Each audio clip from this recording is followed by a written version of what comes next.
So one of the most important things to remember about all of this, about these papyri, about the Vesuvius Challenge, and all of that, is that all of these things were coming from a private home. Granted, it was a very, very big, opulent private house, but this was simply one person's library in their home. And it's specifically this home right back here. This is just one part of the Villa of the Papyri. This estate, because that's what it was absolutely massive, and the people who lived here were incredibly wealthy.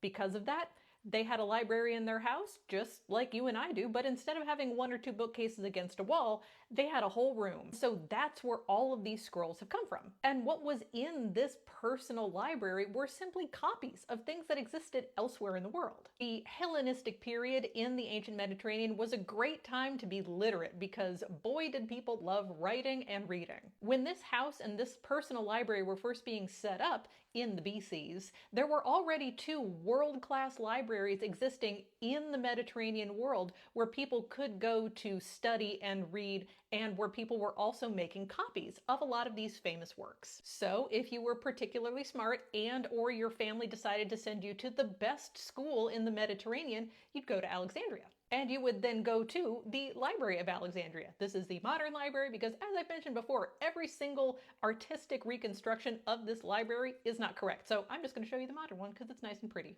During the same time period, on the other end of the Mediterranean, there was the famous library at Pergamum in Turkey. And this was number 2 for the biggest and baddest library in the ancient world. In fact, this library in Alexandria had professional beef, and I find that very funny. Both of these libraries were in existence and in operation when the villa was being built in Herculaneum, and they existed before the eruption of Pompeii. After the eruption of Vesuvius, so later into the 1st century AD, your library of choice probably would have been either the library in Alexandria or Pergamum, or if you were feeling fun, you'd go to Ephesus and go to the Library of Celsus, because that was the new library on the block. And again, all of these libraries would have had copies of many of the same works that we're finding in the Villa of the Papyri. The only difference is that library is the only one that survived.